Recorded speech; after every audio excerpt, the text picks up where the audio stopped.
فرماتے ہیں جو شخص ہر نماز کے بعد ان کلمات کو 7 بار پڑھے گا، ان کلمات کو کیا پڑھے گا؟ 7 بار پڑھے گا ان کلمات کو، حیرت انگیز طور پہ فرمایا کہ اللہ پاک جل شانہ اس کو ولایت کا تاجدار بنائیں گے اور اتنا عطا فرمائیں گے کہ اس کے ذریعے سے وہ کاغذ کہاں ہے جو لبنان کے کوہ لبنان کا کاغذ ہے؟ آپ حضرات نے مجھے کہا ہم وہ دیں گے، کوہ لبنان کا کاغذ جو یہ پڑھے گا اللہ اس کو اتنا عطا فرمائیں گے۔ آپ ذرا چھوٹے سا ایک لفظ کہہ رہا ہوں، جو یہ پڑھے گا اللہ اس کو اتنا عطا فرمائیں گے، اتنا عطا فرمائیں گے، اتنا عطا فرمائیں گے کہ اس کے ذریعے سے لوگوں کو روزی دیں گے، وہ ذریعہ بن جائے گا لوگوں کو روزی دلانے کا، وہ ذریعہ بن جائے گا لوگوں کو دولت اور رزق دلانے کا، وہ ذریعہ بن جائے گا لوگوں کو برکات اور ثمرات دلانے کا، وہ ذریعہ بن جائے گا اللہ اس کے ذریعے سے لوگوں کو رزق عطا فرمائیں گے۔ اب آپ ان الفاظ کو غور سے سنیں، دیکھیں الفاظ سے پہلے میں الفاظ کی حقیقت بتاتا ہوں، الفاظ سے پہلے الفاظ کی حقیقت بتاتا ہوں۔ آپ ذرا الفاظ سے پہلے الفاظ کی حقیقت کو غور سے سنیں، حقیقت کو غور سے سنیں۔ یہ بس والوں کے ساتھ آپ نے سفر کیا ہوگا، یہ اکثر ہوٹلوں پہ کھڑے ہوتے ہیں، جب ہوٹلوں پہ کھڑے ہوتے ہیں ڈرائیور اور بس کے عملے کا کھانا مفت ہوتا ہے، کچھ بندے لائے ہیں جو اپنا فکر کرتا ہے اگر وہ بس والا کہیں کھڑا کرتا، بس بند کر دیتا اور خود کھانا کھاتا، کیا مفت دیتے؟ جو دوسروں کو ساتھ لاتا ہے اور جو دوسروں کا فکر کرتا ہے اللہ اس کو بہت زیادہ نوازتے ہیں، بہت زیادہ۔ حضرت داؤد علیہ السلام نے عرض کیا کہ یا اللہ آپ کا نبی پیارا ہوں، بہت ہی زیادہ پیارا بننا چاہتا ہوں، تو کچھ میرے ساتھ شفقت فرمائے۔ تو آپ نے فرمایا داؤد میرے بندوں کو میرا محبوب بناؤ، میرے بندوں کو میرے قریب کرو، تم میرے اور پیارے ہو جاؤ۔ حضرت موسیٰ علیہ السلام نے اللہ سے عرض کیا کہ یا اللہ تیرا پیارا بننے کے لیے، محبوب بننے کے لیے کون سا عمل ہے؟ تو آپ نے فرمایا غیبانہ لوگوں کے لیے دعا کرو، غیبانہ لوگوں کے لیے دعا کرو۔ کیوں؟ منہ پہ دعا خوشامد پھر بھی بن سکتی ہے، دکھاوا پھر بھی بن سکتا ہے، جب غیبانہ لوگوں کے لیے دعا کرو گے فرمایا وہ دعا ایسے ہوگی جو تجھے 3 چیزیں دلائے گی، ایک میرا دوست بنا دے گی، اور ایک جتنا لوگوں میں رزق تقسیم ہوگا اتنا سارا تجھے ملے گا، اتنا سارا تجھے ملے گا، یہ بندہ مالدار اور تمنگر بن جائے گا۔ دوسرا اور تیسرا فرمایا کہ اللہ جل شانہ تجھے لوگوں میں عزت دیں گے، وقار دیں گے، شان و شوکت دیں گے اور ہر دل عزیز کر دیں گے۔ صرف اپنے مزاج سے نکلا ہے، اپنی سوچ سے نکلا ہے، میری جنت ہو، میری قبر ہو، میری آخرت ہو، بس اور کوئی جائے نہیں۔ میں کہ یہ اللہ کے لیے جب بندہ کرتا ہے۔ اب آپ میت کی دعا دیکھیں، اللہم اغفر لحینا، حالانکہ ساری دعا تو اس میت کے لیے مانگنی چاہیے تھی، اے اللہ جتنے زندہ ہیں ان سب کو معاف کر دے، ومیتنا جتنے مر گئے سب کو معاف کر دے۔ میت سامنے پڑا ہے، پین سامنے رکھ کے میت کے لیے دعا نہیں مانگی جا رہی، پہلے سارے زندوں کے لیے تاکہ ان کا خاتمہ ایمان پہ ہو، پھر میتوں کے لیے، وشاہدنا جو موجود ہیں، وغائبنا جو اس وقت نظر نہیں آ رہے غائب ہیں، وصغیرنا وہ چھوٹے ہیں، وکبیرنا وہ بڑے ہیں، وذکرنا وہ مذکر ہیں، وانثانا اے اللہ جو مؤنث ہیں۔ یہ دعا مانگ کے پھر کہتا ہے اللہم من احییتہ منا فاحیہ علی الاسلام، اے اللہ زندگی گزارنا تو کملی والے کی غلامی میں، ومن توفیتہ منا فتوفہ علی الایمان، اے اللہ اگر موت ہو تو ایمان کی موت دے دے۔ جو بندہ دوسروں کے لیے مانگتا ہے، جو بندہ دوسروں کے لیے چاہتا ہے، دوسروں کے لیے چاہتا ہے۔ ابھی کچھ عرصہ پہلے ایک صاحب ہیں جو کچھ تعویذ وغیرہ پیر کچھ تھوڑا سا عامل ہیں، تو مجھے ملے، مجھ سے کہنے لگے ہم نے سفر تو اکٹھا شروع کیا تھا، سفر تو اکٹھا شروع کیا تھا، اور مجھ سے کہنے لگے اتنے آگے نکل گئے، وجہ؟ میں نے کہا فرق اتنا ہے، تو نے چھپایا میں نے بتایا، بس تو نے چھپایا میں نے بتایا۔ کہنے لگا نہیں کوئی اور وجہ ہے۔ اچھا میں پھر اسے باتیں اور چلتی رہیں چلتے چلتے میں نے اس سے میں نے کہا کہ سورۃ والضحیٰ کا عمل ہے تیرے پاس اور تو پڑھتا ہے کام ہو جاتا ہے۔ ہنس پڑا، ہاتھ پہ ہاتھ مارا، کہنے ہاں ہے۔ میں نے کہا وہ بتا دو۔ بتاؤں گا؟ میں نے کہا بتا دو، فائدہ ہو جائے گا مجھے بھی۔ اچھا وہ پہلی بات وہ بھول گیا۔ میں نے کہا تو چھپاتا ہے میں بتاتا ہوں۔ باتیں ہوتی رہیں لمبی باتوں کے بعد میں نے کہا سورۃ والضحیٰ کا عمل بتاؤ، نہیں بتایا۔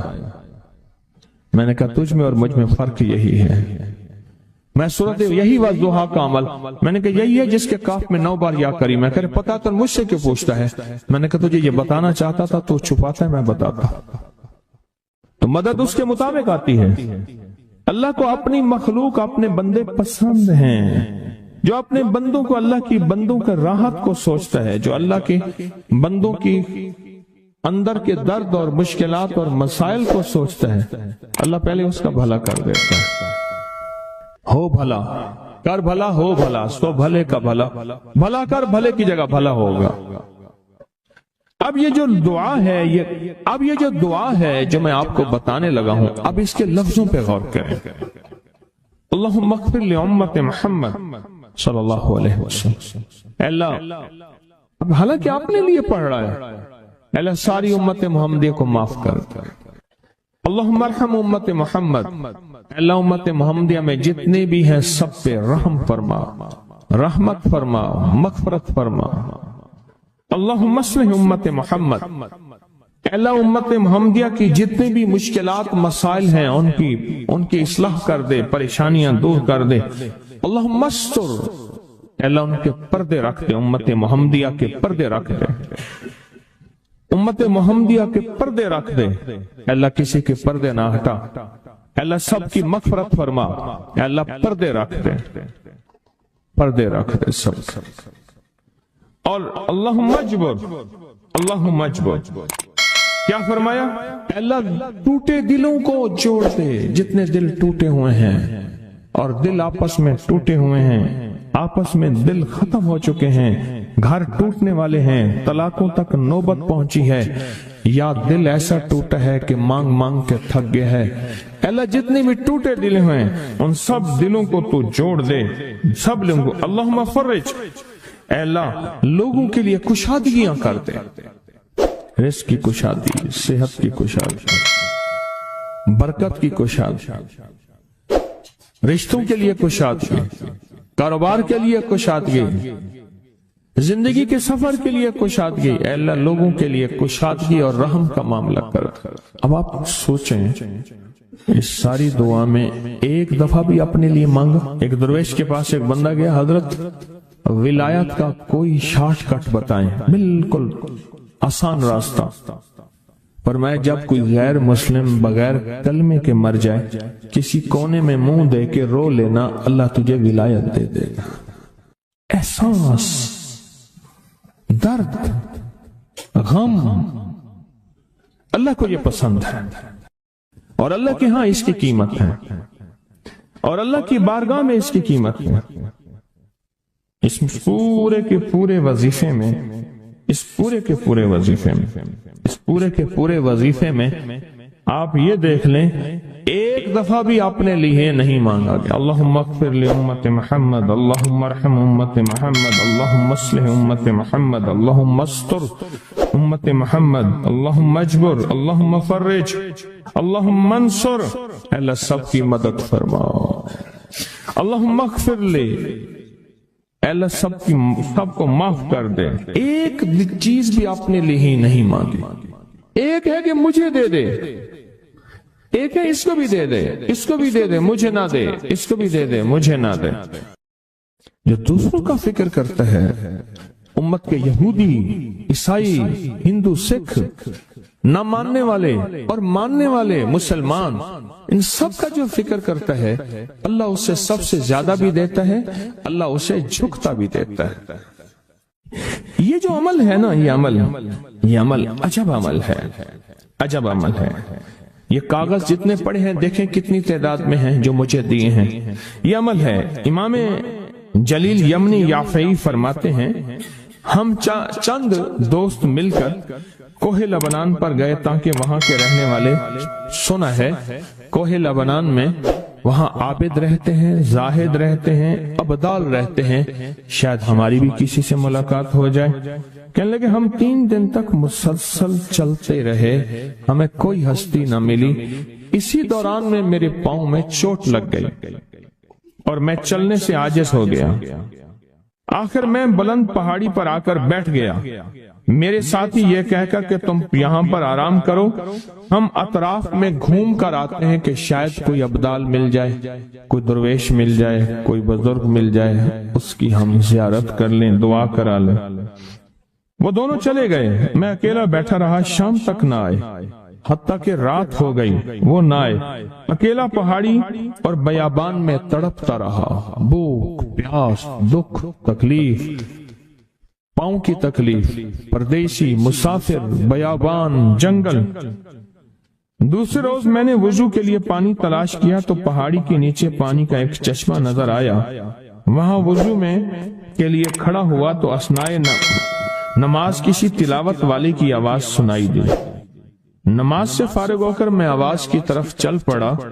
چلتے چلتے ایک غار نظر آیا، میں دیکھا تو ایک بزرگ ہیں اور وہ بھی نابینا ہیں۔ میں نے انہیں سلام کیا، انہوں نے سلام کا جواب کر کے پوچھا انسان ہو یا جن؟ میں نے کہا جی میں آدمی میں سے ہوں، انسانی میں سے ہوں۔ اور پھر انہوں نے حیرت سے پڑھا لا الہ الا اللہ وحدہ لا شریک لہ، میں یہاں 30 سال سے ہوں اور آج تک میں نے کسی آدمی کو نہیں دیکھا۔ کتنے سال سے؟ 30 سال زندگی کے گزر گئے ہیں، آج تک ایک آدمی نہیں دیکھا۔ تم یہاں کیسے آ گئے؟ تم یہاں کیسے آ گئے؟ تم یہاں کیسے آ گئے؟ تو میں نے کہا کہ تم لگتا ہے تھک گئے ہو، تھوڑی دیر کے لیے سو جاؤ۔ میں آگے چل کے دیکھا تو غار میں 3 قبریں بنی ہوئی تھیں۔ مجھے حیرت ہوئی لیکن تھکان بہت زیادہ تھی، مجھے نیند آ گئی۔ ظہر کی نماز کا وقت ہوا تو انہیں آواز دی کہ اللہ تم پر رحم کرے، اٹھو نماز کا وقت ہے۔ باوجود نابینا ہونے کے اوقات نماز کے ماہر اور واقف تھے۔ میں نے اٹھ کے ان کے ہمراہ نماز پڑھی، اس کے بعد وہ عصر تک تلاوت کرتے رہے۔ جب عصر سے فارغ ہوئے تو کھڑے ہو کر انہوں نے 3 مرتبہ یہ دعا پڑھی جو یہ دعا میں نے ابھی پڑھی ہے، صرف 3 مرتبہ پڑھی 3 مرتبہ یہ دعا پڑھی۔ عارف شاذلی ابو نعیم اصفہانی کے ساتھ لکھی ہے جب ہم مغرب سے فارغ ہوئے تو میں نے ان سے دریافت کیا یا شیخ آپ امت کی مغفرت والی یہ دعا آپ کو کس نے سکھائی؟ یہ آپ کو موتی ملا تو کہاں سے ملا؟ یہ سن کر اس نابینا بزرگ نے یوں فرمایا جو شخص اس دعا کو روزانہ دن میں صرف 3 بار پڑھ لیتا ہے اللہ اس کو ابدالوں میں شامل کر لیتا ہے۔ اور دنیا میں اس وقت اربوں کی آبادی ہے، کروڑوں کی نہیں، اربوں میں صرف 40 ابدال ہیں، 40 ابدال ہیں پوری دنیا میں۔ اور فرمایا جو شخص اس کو 3 دفعہ صبح شام پڑھ لیتا ہے، 3 دفعہ اس دعا کو روزانہ صرف 3 مرتبہ پڑھ لے اللہ اس کو ابدالوں میں شامل فرما دیتے ہیں۔ پھر میں نے دریافت کیا یا شیخ آپ کو یہ دعا کس نے سکھائی؟ اتنا بتلا دیں۔ اس نابینا شیخ نے فرمایا او اللہ کے بندے یہ ایک راز ہے، اس دعا کی حقیقت سننے کی تم میں طلب تو ہے لیکن تاب نہیں ہے، اس راز کو جاننے کا تحمل تمہارے دل میں کتنا ہو سکتا ہے؟ اتنا کہہ کر خاموش ہو گئے۔ پھر فرمایا کہ عارف باللہ شیخ ابو الحسن شاذلی فرماتے ہیں وہ دعا یہی ہے جو ابدال مانگتے ہیں، ابرار مانگتے ہیں، غوث مانگتے ہیں، ولی مانگتے ہیں، کتب مانگتے ہیں، اولیاء مانگتے ہیں، اور پھر اللہ سے جو مانگتے ہیں وہ ملتا ہے۔ اور اولیاء کاملین نے فرمایا یہ دعا خصوصی طور پہ حضرت خضر علیہ السلام نے سکھائی ہے ان اولیاء کو۔ اللہ کے ولیوں نے اپنی کتابوں میں ایک بات لکھی ہے، ہم نے جب بھی اس دعا کو پڑھا اللہ پاک جل شانہ نے اسے فوری عطا فرمایا۔ اللہ نے آج تک اس دعا کے مانگے کا رد نہیں فرمایا۔ ایک واقعہ ہے حضرت علی کرم اللہ وجہہ کا۔ حضرت علی ایک سفر میں، تجارت کے سفر میں تشریف لے گئے، سفر تجارت میں آپ تشریف لے گئے۔ جب وہاں آپ تشریف لے گئے تو دیکھا ایک شخص ہے جھونپڑی، اس میں سے کرہانے کی آواز آ رہی ہے۔ آپ اندر تشریف لے گئے تو صاحب خانہ نے اندر سے آواز دی، جو بھی صاحب آ رہے ہیں اجازت سے آئیں۔ سمجھ گئے اندر مستورات ہیں۔ وہ صاحب باہر تشریف لے آئے تو پوچھا کیا ہوا، کرہانے کی آواز کیا ہے؟ کہا میری بیٹی ہے، جنگل میں لکڑیاں لینے گئی، اس کے اوپر ایک درخت گر گیا کاٹتے کاٹتے، اور اس کی وجہ سے اس کی کمر ٹوٹ گئی ہے، اب یہ بستر پہ پڑی ہے، اب یہ بیچاری تکلیفوں اور دکھوں میں۔ آپ نے فرمایا کوئی مسئلہ نہیں، میں ایک عمل کرتا ہوں، تو ایسا کر صرف اس کا کپڑا لے آ۔ آپ نے اس کے کپڑے کو سامنے رکھا، اس کو کہا اس کو پکڑ، اور اس کی طرف یوں انگلی کی، اور یہ دعا جو اب ہم پڑھنے لگے ہیں، بس یہ دعا پڑھی، اور صرف چند بار ہی پڑھتی اندر آوازیں خاموش ہو گئیں، چپ ہو گئی۔ آپ نے فرمایا پوچھو جا کے۔ آپ وہ بندہ اندر گیا تو واپس آیا، کہا بیٹی کو نیند آ گئی ہے، آج کئی ہفتے ہو گئے ہیں، سو نہیں سکی، درد سے کرہا رہی تھی، اس کو نیند آ گئی ہے۔ آپ فرمانے لگے میں سفر میں جا رہا ہوں، جب واپس آؤں گا نا پھر پوچھوں گا، اگر کوئی تکلیف ہوئی تو پھر دم کروں گا، پھر دعا کروں گا، اور انشاءاللہ ٹھیک ہو جائے گی۔ آپ چلے گئے، آگے تشریف لے گئے تو آپ کے ہم سفر تھے، ان کی سواریاں تھیں، ان میں سے ایک گھوڑا تھا جس گھوڑے کو ٹھوکر لگی، چوٹ لگی، اس کے اگلے پاؤں کی ہڈی گھٹنا باہر نکل گیا، وہ ایک طرف ہو کے بیٹھ گیا، اس کا گھوڑا چل نہیں سکتا تھا۔ اس نے آ کے حضرت علی کرم اللہ درخواست کی کہ آقا اس کے لیے کچھ فرما دیں۔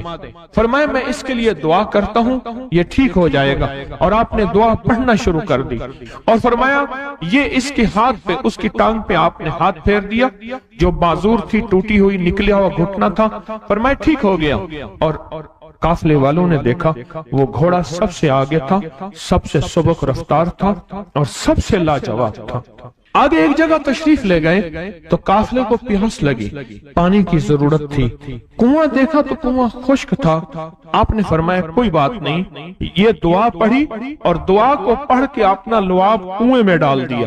فرمایا کنویں میں پانی کا ایک جوش اٹھا، اور پانی اٹھا اور منڈیر سے باہر نکلا، لوگ پینے لگے تو آپ نے روک دیا، فرمایا مت پیو، کنویں کا جو کھڑا کالا پانی ہے وہ نکل جائے، اور پھر شفاف پانی جب نکلا فرمایا یہ پانی پیو، مشکیزیں بھرو، سواریوں کو پلاؤ۔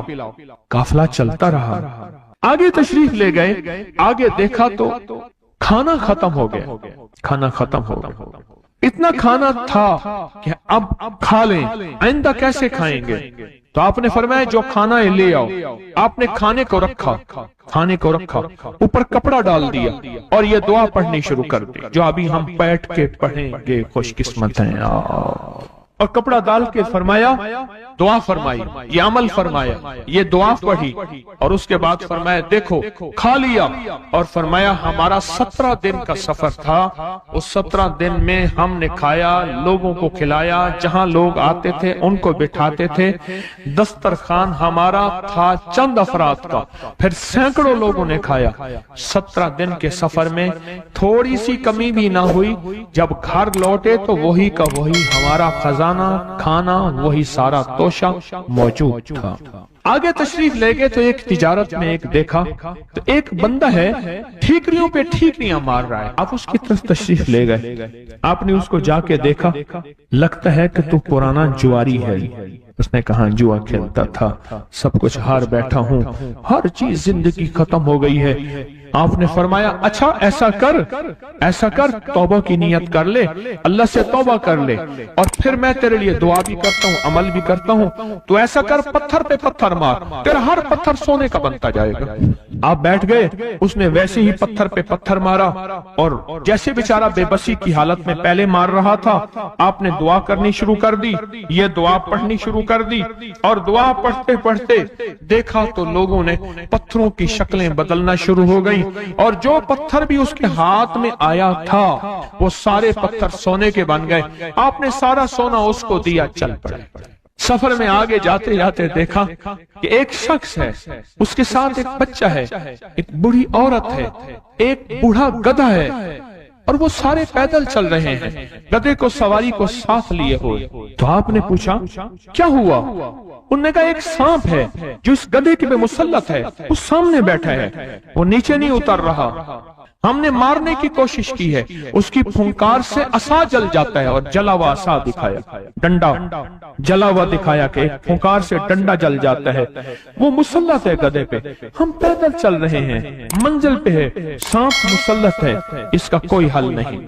آپ نے فرمایا اس گدھے کو اس جھاڑی سے، اس درخت سے باندھ دو، اور باندھ کے آپ قبلہ رخ ہوئے اور یہ دعا پڑھنی شروع کر دی، اور فرمایا پھر دوسرے رخ ہوئے اور یہ دعا پڑھنی شروع کر دی، اور تیسرے رخ ہوئے، اور دعا پڑھنے کے بعد آپ نے اس سانپ پہ پھونک مارا، سانپ چونٹی بن کے چھلانگ لگائی اور غائب ہو گیا۔ تو انہوں نے پوچھا آقا یہ کیا تھا؟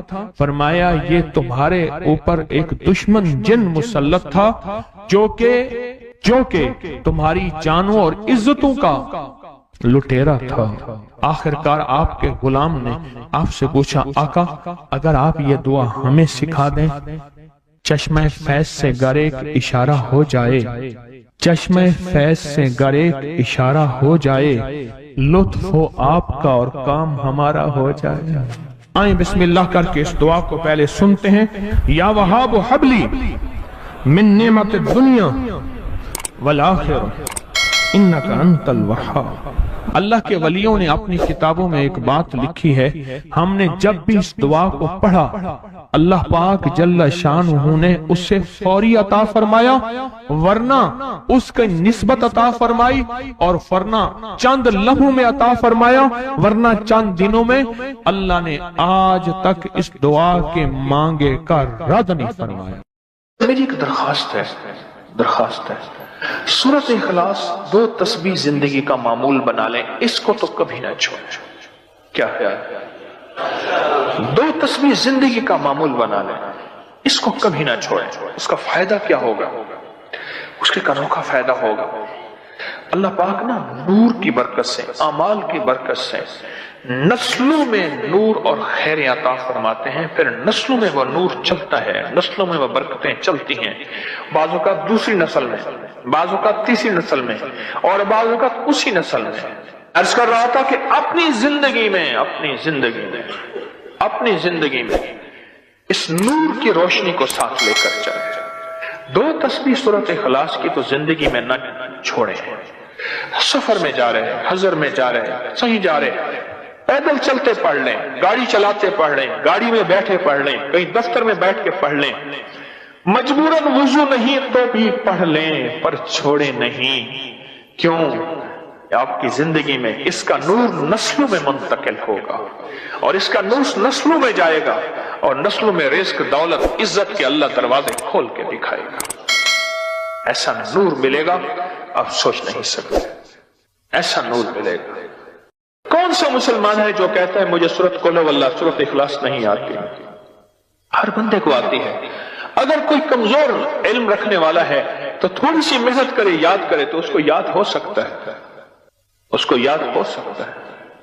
ایک میں آپ کو عجیب بات بتاؤں، شیخ ابوالحسن شاذلی رحمت اللہ علیہ، شاذلی سلسلہ، میں کہ جب تو اللہ سے خالص محبت کرنا چاہتا ہے اور چاہتا ہے کہ اللہ اس کے حبیب کی خالص محبت تیرے دل میں اتر جائے، اللہ اس کے حبیب کی خالص محبت تیرے دل میں اتر جائے، اور قیامت کے دن جب اعلان ہو وَامْتَازُ الْيَوْمَ أَيُّهَا الْمُجْرِمُونَ، مجرم علیحدہ ہو جائیں، ہمارے دوست علیحدہ ہو جائیں، ولی علیحدہ ہو جائیں، بدکار علیحدہ ہو جائیں، تو اس وقت تو اللہ کے دوستوں کی لسٹ میں ہو تو ایک عمل کر لے۔ فرماتے ہیں وہ عمل ہے کہ سورۃ اخلاص کو اپنے دل کی دنیا میں جگہ دے دے۔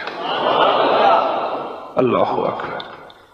شیخ ابوالحسن شاذلی رحمۃ اللہ علیہ فرماتے ہیں، اور فرمایا جو سورۃ اخلاص پڑھے گا وہ حالت ایمان سے دنیا سے رخصت ہوگا، حالت ایمان دنیا میں سے رخصت ہوگا اور ایمان کی آخری کیفیت میں رخصت ہوگا۔ اور ایک اللہ کے ولی نے اپنا مشاہدہ بیان کیا، میرے پاس لوگ آئے رزق کی تنگی میں مبتلا تھے، میرے پاس لوگ آئے بدحال ہو چکے تھے، میرے پاس ایسے لوگ آئے جن کی تنخواہیں بچتی نہیں تھیں، میرے پاس ایسے لوگ آئے جن کے گھر میں جھگڑے ناچاکیاں تھیں، اور میرے پاس ایسے لوگ آئے جن کی زندگیاں تنگ تھیں اور جو نیکی کرنا چاہتے تھے کر نہیں سکتے تھے، خیر میں آنا چاہتے تھے آ نہیں سکتے تھے، اور برائیاں ان کا راستہ چھوڑتی نہیں تھی اور نیکی کے دروازے بند تھے۔ کہا میں نے ان سے کہا کہ 2 تسبیح سورۃ قل ہو اللہ کی پڑھ لو۔ جب سے انہوں نے پڑھنا شروع کیا سورۃ قل ہو اللہ ان کا ضامن بن گیا، اور سورۃ اخلاص ان کا سہارا بن گئی، اور سورۃ اخلاص ان کا ساتھی بن گئی، اور سورۃ اخلاص ان کا محافظ بن گئی، اور سورۃ اخلاص ان کا معاون بن گئی، اور سورۃ اخلاص ان کو زندگی میں لے کر چلنے والی روشنی بن گئی، اور ان سے سارے اندھیرے چھٹ گئے اور ساری ظلمتیں چھٹ گئیں، اور خیریں اور برکتیں ان کی چوکھٹوں ان کے دروں کو مالا مال کر دی۔